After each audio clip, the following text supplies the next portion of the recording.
This is what I'm feeling like. Da, da, da, da. Let me tell you what I'm feeling like. Da, da, da, da. Yo, what up, though, people? Like to welcome you back to the Keep It a C Note podcast. As always, I am your boy Brown. Shout out to everybody that's tuned in. If this your first time tuning in, salute to you. Please do me a favor. Make sure you hit the sub button. Everybody that's tuned in, please hit the like button.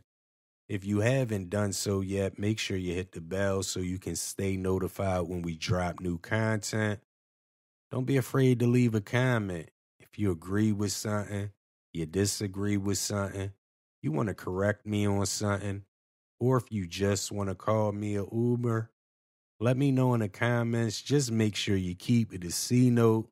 And please share this video with someone that likes to talk sports and entertainment just like you, so that we can all talk that talk together. Funniest thing I've seen so far this week, Joel Embiid recently told Maverick Carter his whole goal is to win an NBA title, whether it's with a different team or in Philly. Later on, he went on Twitter and tried to make it seem as though he was trolling. Sixers fans have been outraged ever since. I just want to know, Sixers fans, what are you so mad at? It's not like Joel Embiid went to Daryl Morey and said, I want out. He didn't demand a trade. We got to relax. We all know Embiid is an attention seeker. This may be one of the moments where he's seeking attention. He calls himself a troll, right? Even if he's not seeking attention, still Sixers fans, what are you so mad at? Because for the last 2 seasons, I've been saying that the Sixers should trade Joel Embiid while he had a lot of value and while they had leverage. Why trade him? Because if you don't trade him and he ends up demanding a trade, he has all the leverage, and the team that he wants to go to is going to have more leverage than the Sixers, and you're not going to get nothing back for him. People told me I was crazy, I was losing my mind, he would never want out, this, that, and the third. Listen, we can give our opinions on why we think a player is better than this player or why this player can't win. But at the end of the day, them guys, they know who they are. Joel Embiid, he knows he will never win a championship in Philly as the number one guy. He knows that. He knows that he's a monster, but for some reason, when the lights are the brightest, he disappears. He knows that. I even know that. For some reason, Sixers fans don't know that. I don't know why, but y'all need to know that. I'm just keeping it a C note. Right now, if I'm Daryl Morey, I'm on the phone as many times as a week. I can be on the phone with Sam Presti, and I'm pushing Joel Embiid, Shai Gilgeous-Alexander. Sam, all I need is a couple of them first-round draft picks you got. We give you Joel. You don't need Chet. You got Shai. You don't need Josh Giddey. Give me Jalen Williams. Give me somebody else. Give me 3 first-round picks, and you can go ahead and have Joel Embiid. I'm just keeping it a C note. Now, the NBA, they've tried to do a lot to help these small market teams keep these young star players. They've put in all type of incentives, this, that, and the third. Now, if a guy fits the criteria for a max contract, his current team can give him more than the other team. And if he fits the criteria for a super max, he gets way, way more from his current team than he does a team trying to grab him in free agency.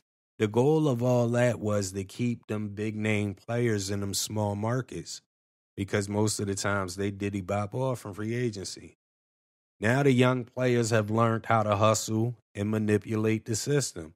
So now what they're doing is they're going to the small markets 6-7 years, horrible market, but they're getting their numbers.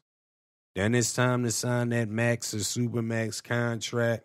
I'm going to play that season out, and the next season I'm going to demand a trade. Not only did I just get paid, but I go to the team that I want to go to with my max contract or my super max contract. I don't know if the NBA realizes what's going on, but they have a big problem on their hands. I mean, they tried to patch up one problem they was having, and now I think they've created another problem. Because now a guy could just demand where he want to go to. And allegedly, again, with the rumors with Dame Lillard now, you even got agents like, look, my man only want to go here, so don't trade for him or none of that. So I think the NBA has a big problem on their hands. One rumor I did hear is that the Sixers had a chance to get Damian Lillard, but they would not include Tyrese Maxey in the deal. And listen, I like Tyrese Maxey's game. He's gotten better every year since he's been in the NBA. But I don't get no vibes from Tyrese Maxey that he's going to be a Dame Lillard. Dame Lillard is a top 3, top 5 point guard in the league right now. And the way he looked last, besides for them sitting him, he's still got about a good 2-3 years left for hooping.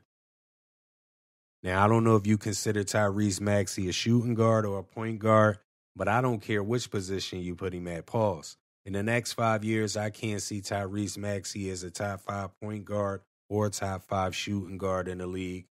So I'm just praying that them rumors aren't true, because if the Sixers didn't trade for Damian Lillard because they didn't want to give up Tyrese Maxey, the whole front office should be fired. I'm just keeping it a C note.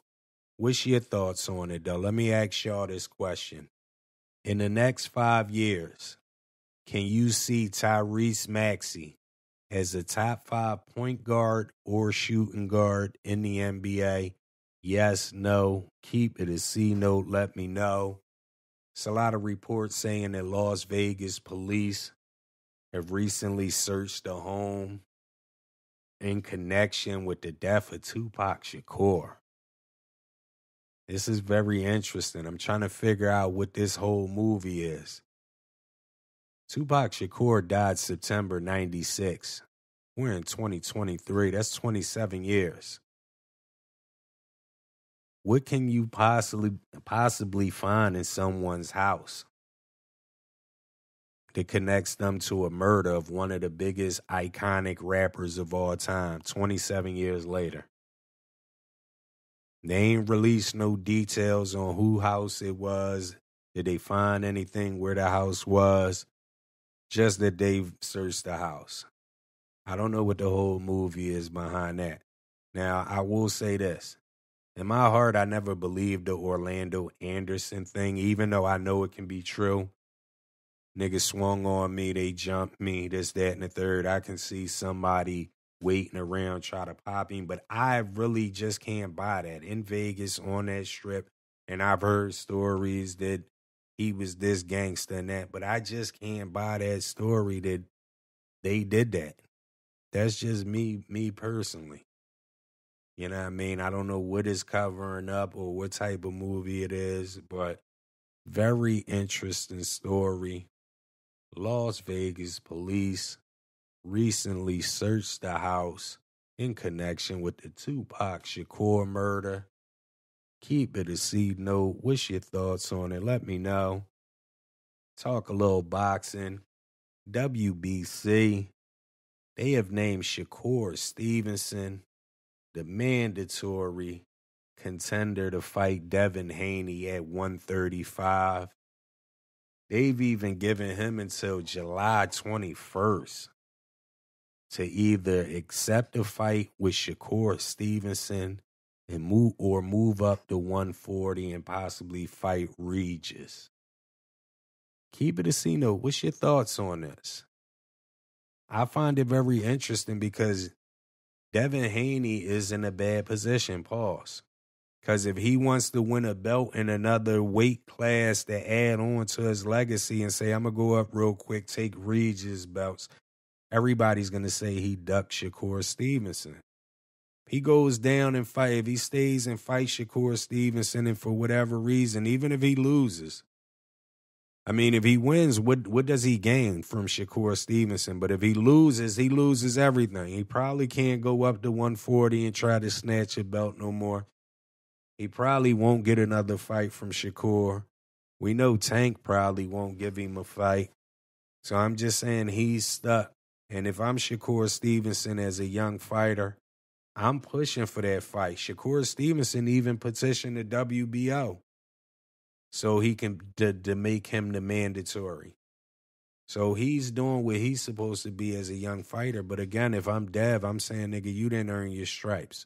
And for everybody that keeps saying it don't matter, I'm trying to figure out, because I've watched boxing mostly my whole life, and I still can't figure the politics out. So maybe somebody can explain it to me. Shakur Stevenson is 20-0. He's had one fight at 135. Devin Haney is undisputed champion at 135, and he's been there for multiple fights.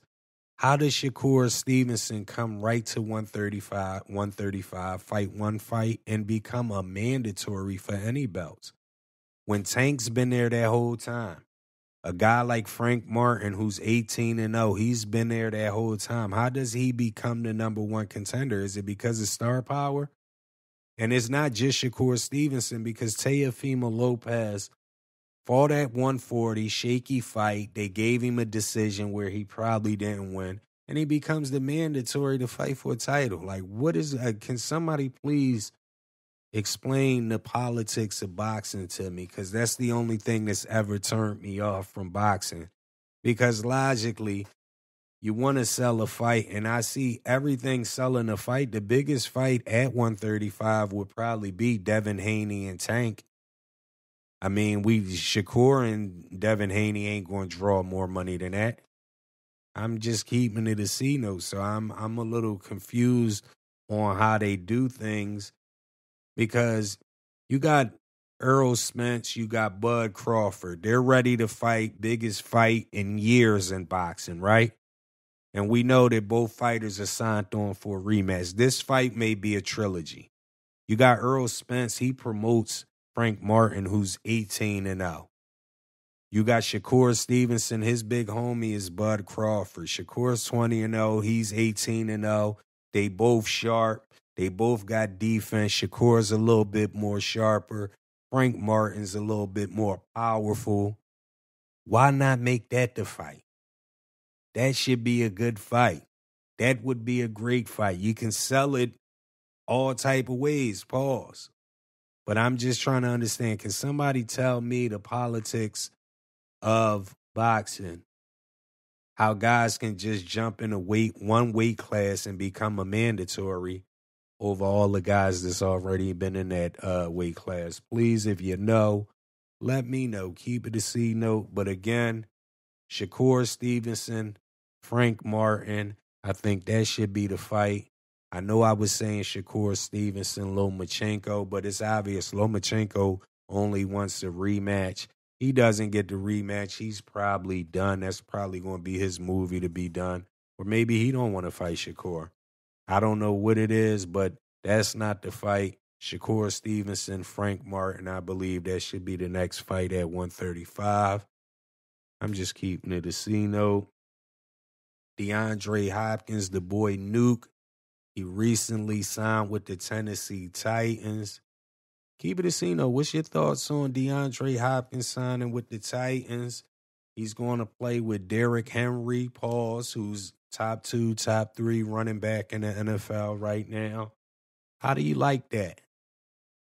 I would love it if Ryan Tannehill wasn't the quarterback. Being as though Ryan Tannehill is the quarterback, I don't like it as much. I still believe, even though DeAndre Hopkins is older, I still believe he's the top 10 wide receiver. And even though he has Tannehill, I believe he still can make anybody look good. Pause. And then you add in Derrick Henry, who's running down people's necks, and, you know, you got the play action fake. I'm just not sold on Tannehill. This may be the downfall. They say every wide receiver that goes to Tennessee, their career is basically over. But DeAndre Hopkins, he still got more juice than Julio and them other guys. I ain't we ain't going to run with that movie. But being as though it was Tannehill, to me, it was like DeAndre Hopkins just took what money he can get. Because to be honest, at this stage of your career and you're still good, you could have took less money to went to a team that had a nice quarterback if you really wanted to try to win. I'm just keeping it a C-note. Maybe the money just wasn't out there like that. Maybe the market ain't out there like that. It's definitely not out there for the running backs. All the running backs that was franchised from Saquon to Jacobs, and none of them reached long-term deals. It's a lot of talk about the NFL, how they're doing the running backs, and they might as well eliminate the position and all that. Pause. How do y'all feel with the way they're doing the running backs in the NFL? Keep it a C-note. Now, as far as running backs, I think they're the most difficult position to play because they are important, but their lifespan isn't like that in the NFL. Now, if we're talking about like a guy like Saquon Barkley, no, I'm not giving him his money because he's already older and he's had multiple injuries. I think some people value the running back way more than it should be valued.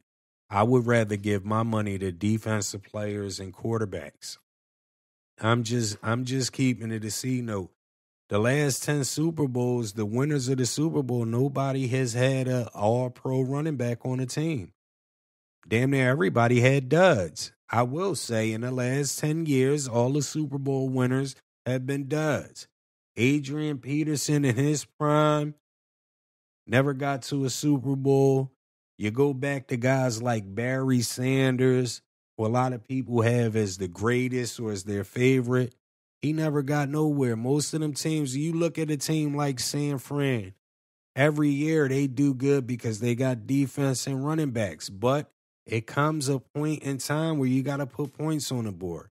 And it seems like San Fran, teams like Tennessee, that they rely on their running game, got so-so quarterbacks. Once they get into that one playoff game where they can't turn it up, the running back that is, then they don't have nothing. So I think the running backs are overvalued, but since they're worth so much, you got to give them some type of money. I mean, is that all that money that's now going to them quarterbacks? Because if you're giving a quarterback 40, 50 million, that's taken away from your team. That's taken away from your running back. You see what I'm saying? And then that's the confusion if you got a dual threat quarterback. You're giving him 50 mil. That means you're paying him as he's a quarterback and a running back. So why do you pay him 50 mil and then say, oh, no, we don't want to run him no more? You just gave him half of your running back salary. That makes no sense. You gave him the money because he's a dual threat. Like, I don't understand the NFL, but for it to be such a violent, physical sport, why they act like they don't got no money? I mean, I know they got way more people than a baseball team or a basketball team, but these teams are worth billions. Why are they not trying to pay people? And on top of that, the contract's not even guaranteed. It's like a lot of bull crap with football. I'm going to keep it a C-note. If I had a young son right now, I would not push for him to play football. No shape or form. I'm just keeping it a C-note. But again, the running backs, how you feel about them getting done dirty? Are running backs undervalued or overvalued? I say they're overvalued. You don't need a great running back to win a Super Bowl. Great running backs haven't even made the Super Bowl since when? You need a great quarterback and some okay defense. I'm just keeping it a C-note. Shout out to the Cleveland Cavaliers. They won the Summer League. The kid Sam Merrill, he was all Summer League first team. And we got the kid Emoni Bates. He was all summer team second team. Now, Emoni Bates was a top high school kid. Went to Memphis for 1 year. It didn't work. And somehow he ended up at a smaller school. Then he dropped in the draft. Came out and had a great summer league. A lot of people are saying he's going to be the steal of the draft. Keep it a C-note. Have you seen enough from Emoni Bates to think that he will make all NBA rookie team, the first team? All NBA rookie first team. Emoni Bates, Do you think he'll make it? Yes, no. Keep it a C, no. I think Emoni Bates did good in the summer league, but I don't think he'll make the first team.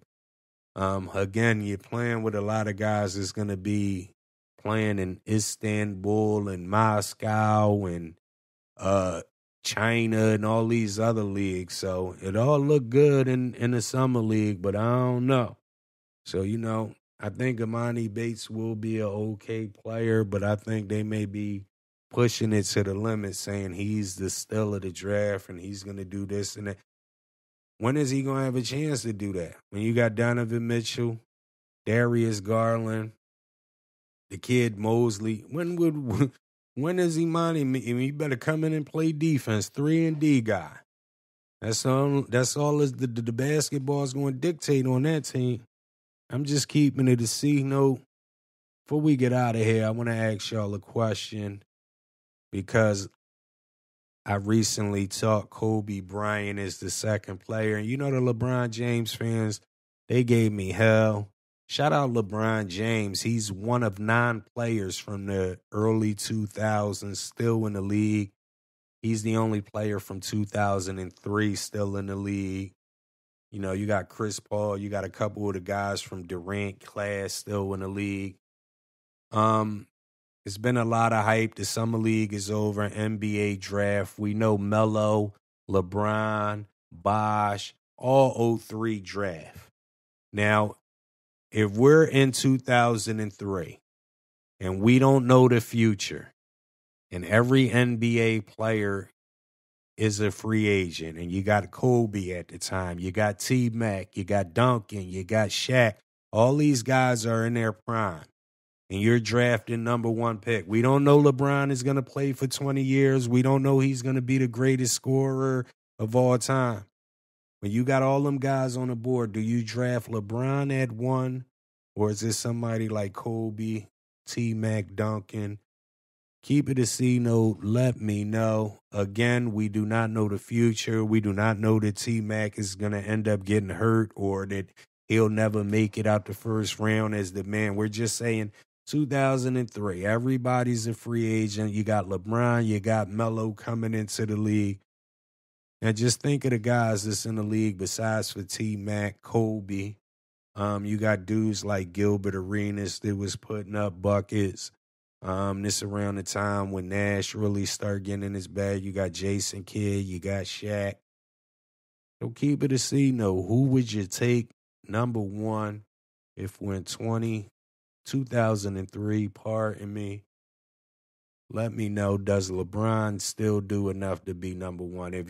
Are you putting drafting LeBron over Kobe? Because that's basically what the whole discussion is going to be. We're talking about Kobe as he was in 03, LeBron coming fresh out of high school. Again, we do not know their future. We don't know injury history or nothing. We're just talking about where they all were. Your mentality as a GM. Keep it a C note. Let us know. I'm about to wrap this episode up. Again, I appreciate everybody for tuning in. This your first time tuning in. Salute to you. Please do me a favor. Make sure you hit the sub button. Make sure you hit the like button. Please hit the bell so you can stay notified when we drop new content. Don't be afraid to leave a comment. If you agree with something, you disagree with something, you want to correct me on something, or if you just want to call me a Oouuber, let me know in the comments. Just make sure you keep it a C note. And please share this video with someone that likes to talk sports and entertainment just like you so that we can all talk that talk together. As always, I am your boy Brown. Please tell a friend to tell a friend to tell a friend to tell everybody. Keep the C note. I'll holla at y'all. This is what I'm feeling like. Da, da, da, da. Let me tell you what I'm feeling like. Da, da,